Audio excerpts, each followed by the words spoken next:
There is a real danger of dying.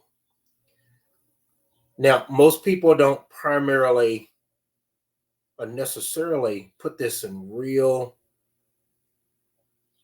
understanding, real knowledge, real wisdom, that there is a real danger to dying.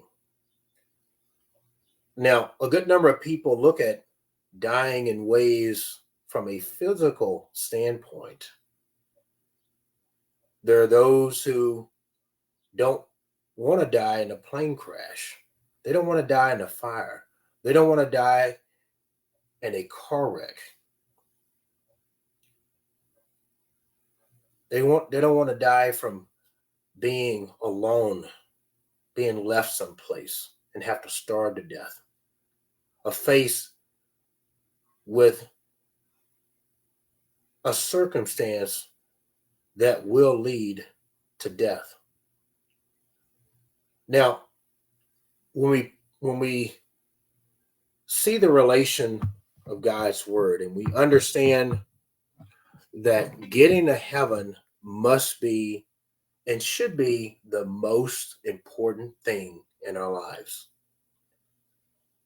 Now, there are many. In fact, there are several that don't look at the dangers of dying or the real permanent danger of dying. Now, Paul in the book of Romans in chapter 8, verse 35, he talks about who shall separate us from the love of Christ? Who can pry that love away when we are living with a real purpose in Him?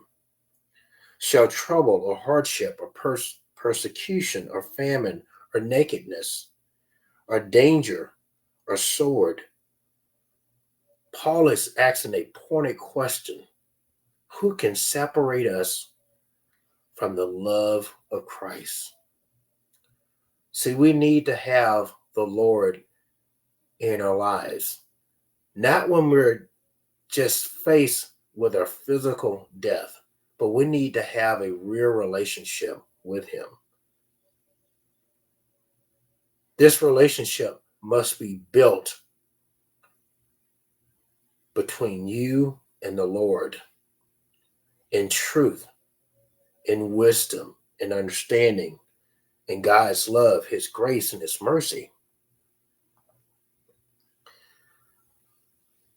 Paul continues throughout the New Testament,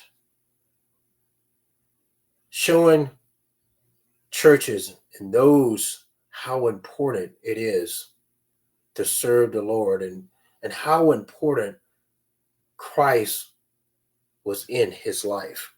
He said in the book of Philippians in chapter 1, verse 21, he said, "For to me to live is Christ, and to die is gain."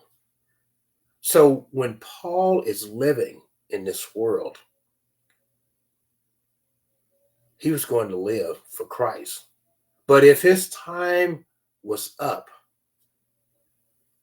then dying would be a gain, as he had lived a life planted richly in the Lord.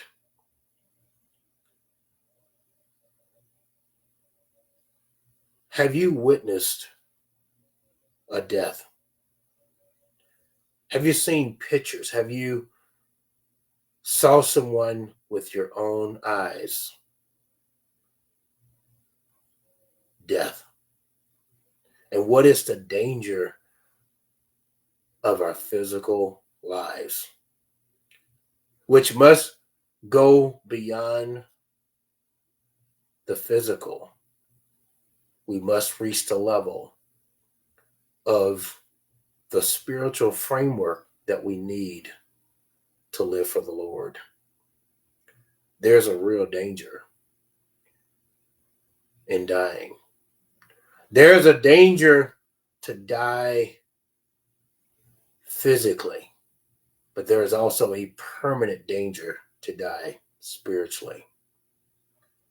Your soul never in peace, your soul never in rest, your soul never in the presence of God.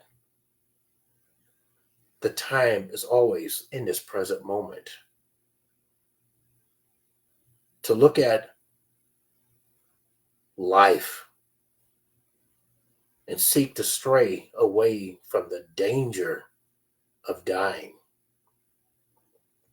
living with a dead soul, dying with a dead heart, dying with a dead spirit.